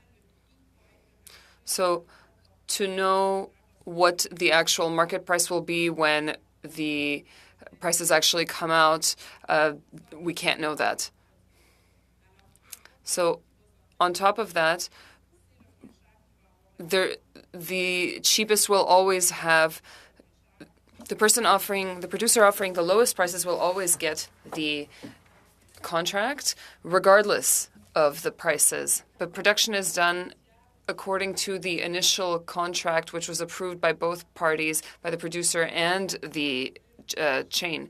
So if a producer produced, for example, 10,000 boxes of lettuce that is completely fictitious, but then you only have 2,000, well, then you don't, or you can only sell 2,000, well, then you don't know what to do with the rest. So you better sell it at a loss than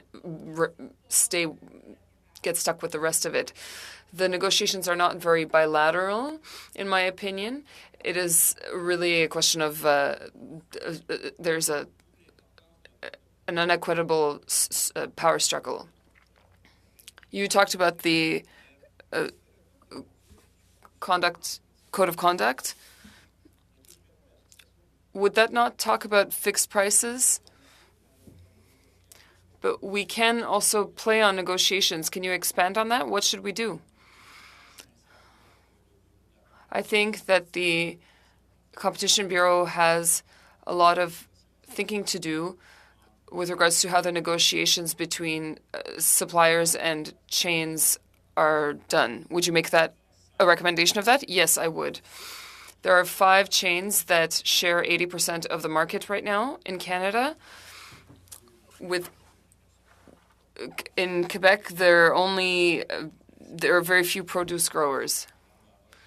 They have a lot more options as chains to reduce prices, and they do that to a point where produce growers have a very difficult time getting a proper sale price and making a living. Correct me if I'm mistaken.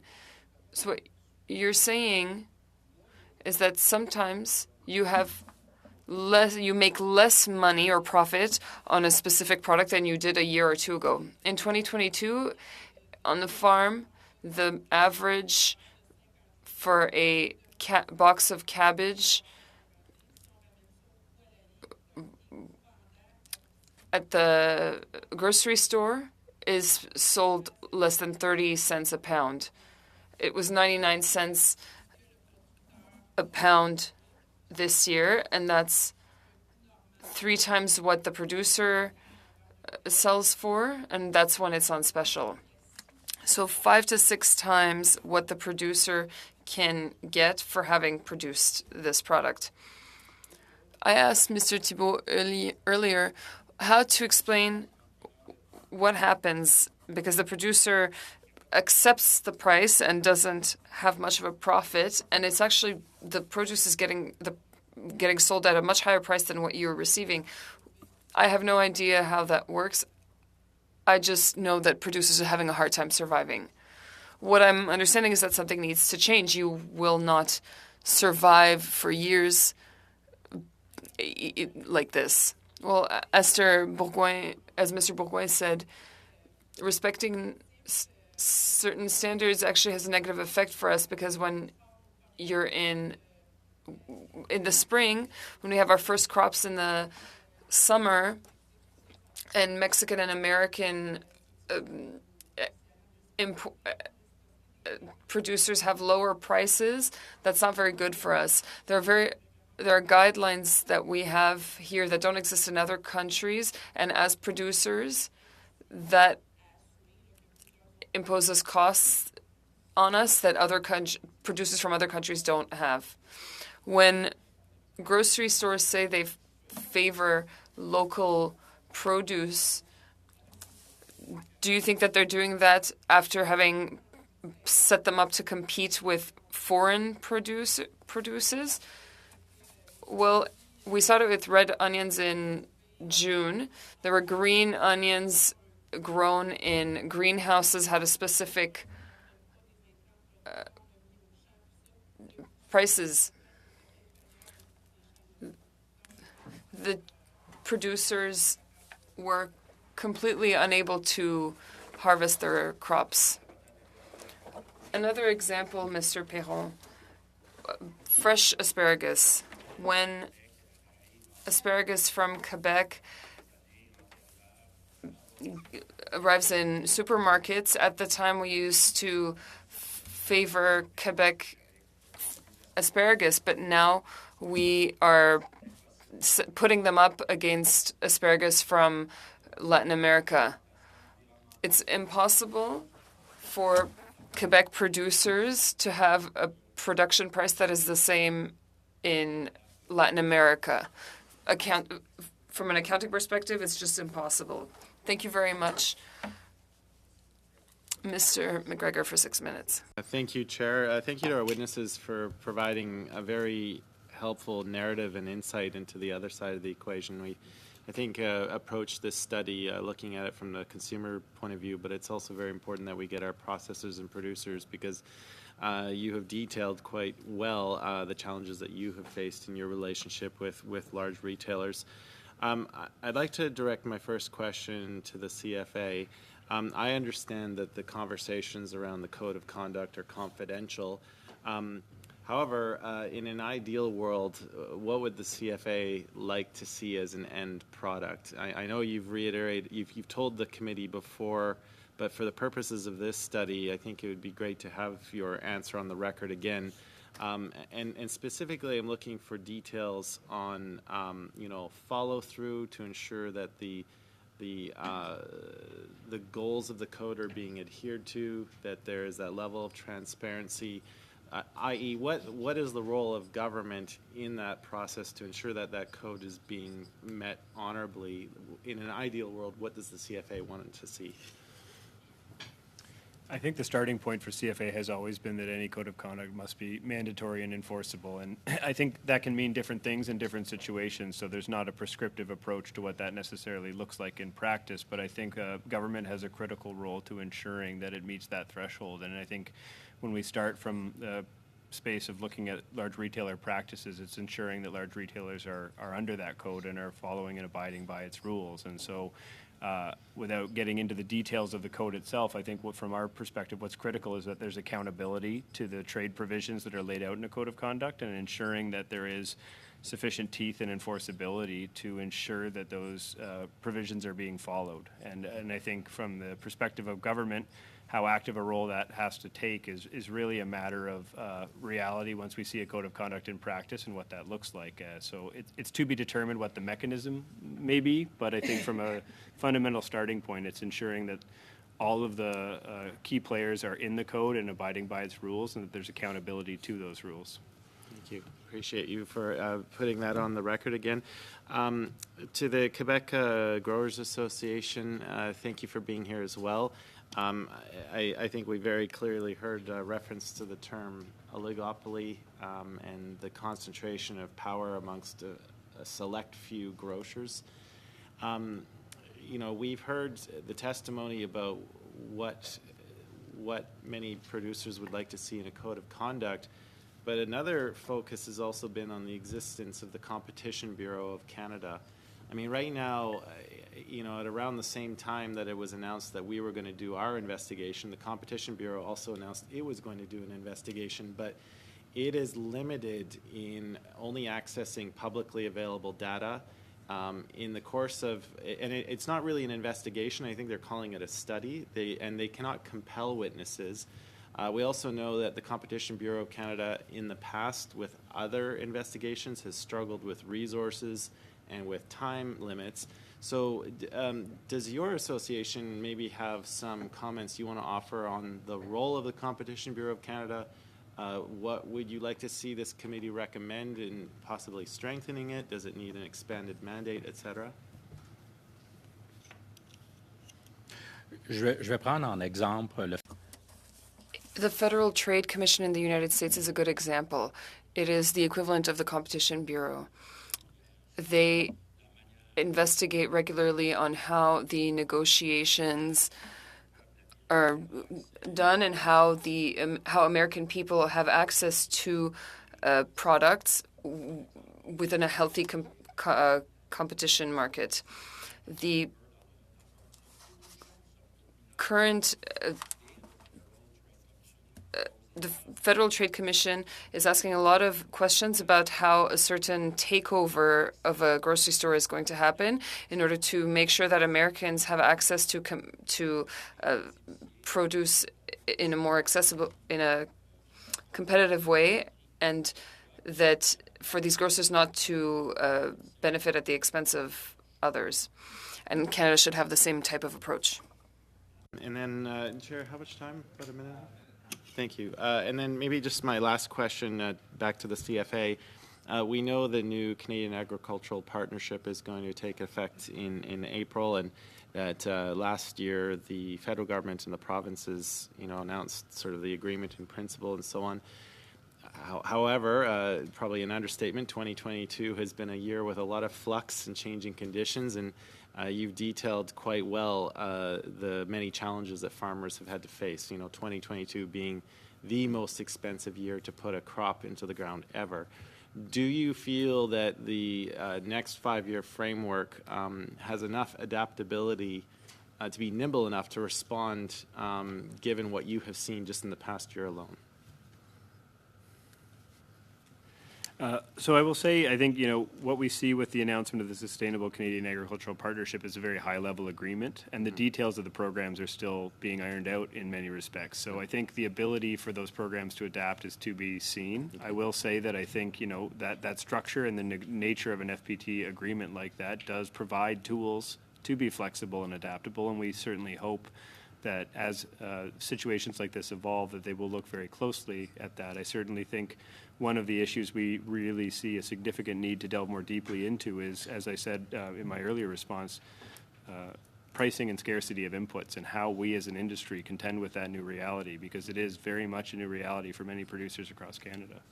Thank you, Mr. McGregor. Thank you, Mr. Ross. So, colleagues, we're a little bit tight on time. I'm going to do 4 minutes to the Conservatives, 4 minutes to the Liberals, 2 minutes for the Bloc, and 2 minutes for the NDP. So if you get to 3 minutes and 30 seconds, don't think you're going to jam a late one in there, because I'm going to have to keep it tight. I'm looking at you, Mr. Liu. Okay, over to you. 4 minutes. No, not specifically. Everyone does it, but you happen to be the one with the mic, so don't test me. Over to you. 4 minutes. Merci, Monsieur le Président. Thank you very much, and thank you to all our witnesses. Quickly, I'd like to go with Ms. Robinson. You made 3 recommendations from the get-go. You talked about the $34 million. I don't know if it's 33 or 34 that we should be believing, but how do you want that money to be distributed?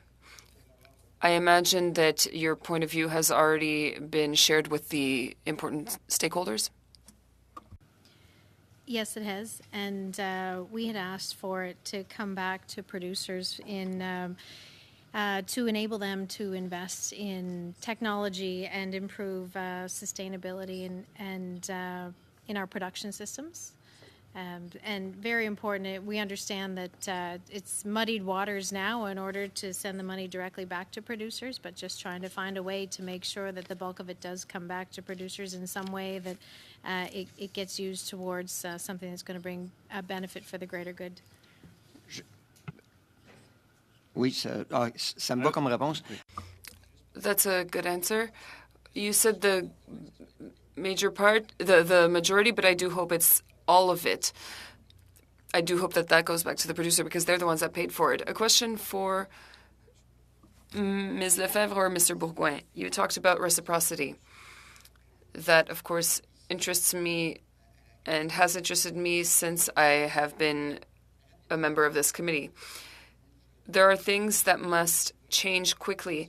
How do you see reciprocity? I understood that you're competing with products that are coming from Latin America, and that makes it impossible to compete. How quickly should things change, and what do you suggest for that reciprocity of and respect of standards be done? First things first, the inspections or the random inspections at the border should be increased. We were told 1,200 total inspections in a year. With the amount of produce that crosses the borders, with 1,200 checks, that's nothing. If only for pesticides and the pesticide analysis, our norms and guidelines are hard to beat. And so just on that side, we would have a lot less problems with reciprocity, and it would be better for consumers if those guidelines were imposed. I'm happy to hear it because indeed those standards that are imposed on our producers in Quebec and Canada, if they were respected elsewhere, we probably wouldn't have the same costs once those products hit the shelves. So what you're saying is that there should be more inspections at our borders. Indeed, at our borders, not their borders. We have asked the question before at this committee to the Canadian agency, and they tell us that 1 in 10 is checked, so that means that 90% goes through. Indeed, this information that we got came from somebody from the inspection agency, the 1200. Ms. Robinson, about the code of conduct, we know that it is confidential, but we do need to get somewhere. Do you know what the deadline is? So I can speak to that as I'm involved more directly in that process. I will say we are approaching a stage where we will have a code of conduct to present that is approaching implementation. It's very hard to say with certainty how long implementation of a code will take. We also have further consultation with stakeholders to make sure that it meets the expectations of all of the growers and stakeholders in the supply chain. But I think we are at the final stages of development of the code and are moving into a phase of consultation and implementation in very short order. Thank you very much, Mr. Liu, Mr. Ross. We'll go to Mr. Turnbull, 4 minutes. Thanks, Chair, and thanks to all our panelists for being here today. Really appreciate you being here and your testimony. So I want to ask a series of shorter questions. It seems to me that from what we've heard is that farmers are kind of in a vice. They're being squeezed from both sides. On the one hand, they're subject to input costs going up, which are beyond their control, and on the other hand, they're outsized by an oligopoly of retailers that are pushing their price down. So are farmers getting fair value for the product they produce? Can you just answer simple, kind of straightforward response, Ms. Lefebvre? Le prix juste, non. Not the exact price, because the vegetable will be once you compare it to the costs in the price in other countries, it's nothing with regards to production costs. Are farmers getting fair value for their product? It's a very broad sector, a lot of niche, a lot of variety within commodities, but a good example would be dairy and butter, where we saw this past year butter being sold below the cost of production. So there are definitely farmers who are not getting that. Let me ask it a slightly different way. Is the consolidation within the retail industry a concern for you in terms of what farmers are getting as a fair price for their product? Yes. And so can the current price increases that Canadians are experiencing at the grocery store be reduced to the increased input, transport, and labor costs, which we've heard about, and we acknowledge that those are all there? Or is there an added amount of profit somewhere along the supply chain, i.e. perhaps not for farmers? But would you suspect that there's some added profits in there along the supply chain, Ms. Robinson? I would say that all of the links in the chain have increased cost increases. Diesel prices, I think in particular with the trucking sector, very, very difficult to answer that question. I think it goes back to the point Tyler made that we need more information to be able to answer that question accurately. Thank you. And Mr. McKen, would you like to speak to that in terms of, I think some of our retailers have vertical integration as well. So they own multiple steps in the supply chain, and therefore they're able to maximize profits and perhaps not be as transparent as they could be, as you mentioned, in the United States, where they're compelled to give more data. So is that part of the challenge here, is that both we have long supply chains and we have vertical integration? for some of our retailers. What do you think? Again, to a point that was just made, food is a very diverse system, and so it depends really the product that it's in, how integrated it is or isn't. I think it's important to stress that profit in the food system is not a bad thing. Profit for farmers enables them to invest. Profit for truckers enable them to invest in potentially new, more energy efficient equipment. So we need to understand that there needs to be the right mechanisms in place that allow for everyone along the value chain to have that fair income that you talked to enable that, but that there's also the right forces at play to make sure that it's not excessive. Yeah, and please don't misinterpret me. I'm not saying profit is necessarily a bad thing. It's only when it comes at the expense of the the greater public good, and I think that's where we need to draw the line. So what's interesting to me, though, is that there is profits along the supply chain. Mr. Robinson, you spoke in your opening remarks about one link perhaps potentially shouldering a greater portion of the burden for those added costs that we're currently experiencing. So who were you referring to? Farmers. Thank you very much. Mr. Turnbull, perfect, right on time. Mr. Perron, 2 minutes, please, no more. Thank you very much. Mr. Bourgoin, and Ms. Lefebvre, back to you. You mentioned that the Code of Conduct would not touch on on fixing prices, but there's obviously an issue. So the Code of Conduct will not be an end, but a beginning. How do you ensure that the producer can assert their position in the market? Well, as mentioned earlier by Mr. Ross, the goal is to ensure that there are better relationships between the suppliers and the chains. During the negotiations, I think everybody showed good faith in trying to make those relationships or smooth them out.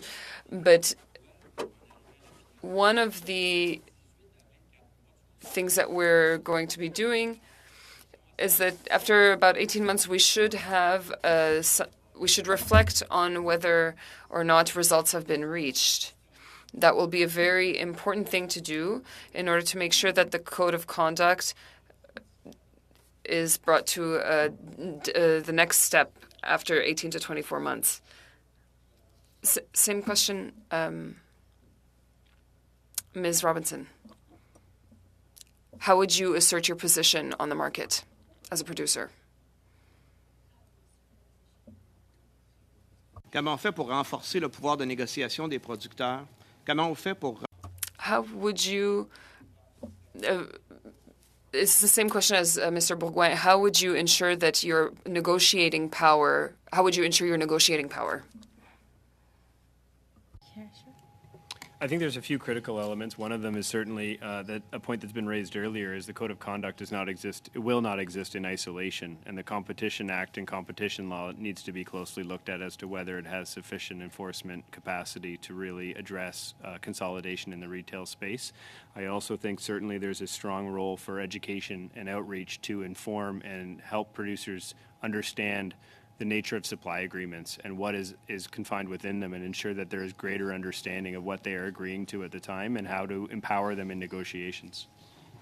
Thank you, Mr. Perron. Thank you, Ms. Robinson, Mr. Ross. Mr. McGregor, 2 minutes. You finish us off. Thank you, Chair. I'll just do one question to Mr. McCann.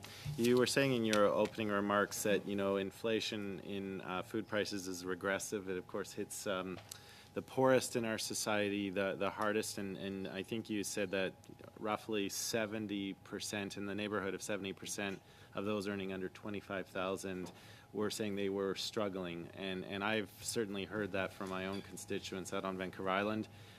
It's a really emotional thing when you go in, and if the wages that you command at your job are not keeping pace with those weekly increases that you're seeing, and sometimes it's difficult because you're having to make those difficult choices about which aisles you can go down, whether you can afford fresh food, go to your dairy and your meats, and you might have to navigate the middle aisles so much more. So you did say that policy solutions should be directed at those who need it. We, of course, do have a lot of programs and benefits that are in place to help people at those low incomes. But obviously, for a lot of them, that's still not enough. So do you want to just elaborate a little bit more about maybe what our committee could include in our report? Well, I think it's important to understand the limits that exist. And again, I think when we traditionally think about this in the food context, we may think about what we can do along the supply chain, what tools are there, when that probably isn't the right place to try and look to help. This, again, is probably something for outside of the agriculture portfolio to look at finding sustainable, durable solutions that will offer effective and efficient support to those that need it. And keeping in mind, we went from 1 in 8 Canadian households facing food insecurity to 1 in 6. That change, again, is not just an issue of food insecurity. Those are households that are having a hard time paying rent and other costs, and so the tools that are available to governments really are about how do you ensure that the right supports are in place so that those that cannot make end meets have the support from government so that they can. It's always interesting to look at the amount of support and offered to food banks, and that's a last line of defense. That should be a last line of defense. There are other more effective, more proactive tools that are available that can be used to address the income challenge that is at the heart of that. Again, that's not a food insecurity issue. That ultimately is an income issue. Yeah. Thank you, Mr. McCann. Thank you, Mr. McGregor. Colleagues, that finishes our second panel. But on behalf of all of you, let me say thank you to our witnesses for your work in the agriculture space and for taking the time to be here today to provide testimony. Donc, merci beaucoup pour votre témoignage. Thank you for appearing as witnesses this evening. Well, she's here. Thank you, Ms. Robinson. I know your term as the chair of the Canadian Federation of Agriculture is wrapping up, and certainly we've appreciated, I'm speaking for all of us here, but they can all just want to say thank you for everything that you've done and good luck. And on the downside of that, Mr. Chair, having these late night committee meetings, we are going to be in committee when she has her last official business as her reception in Ottawa on March 6th. So perhaps we can have a discussion amongst ourselves to maybe end early that night so we can go give her a proper send-off. Well, certainly I think you should ask for unanimous consent. I'm sure you'd get it. And yeah, I think we will. So thank you, Mr. Barlow. Well said. And thank you, Ms. Robinson, for all your work on behalf of Canadian agriculture writ large and for all your testimony today.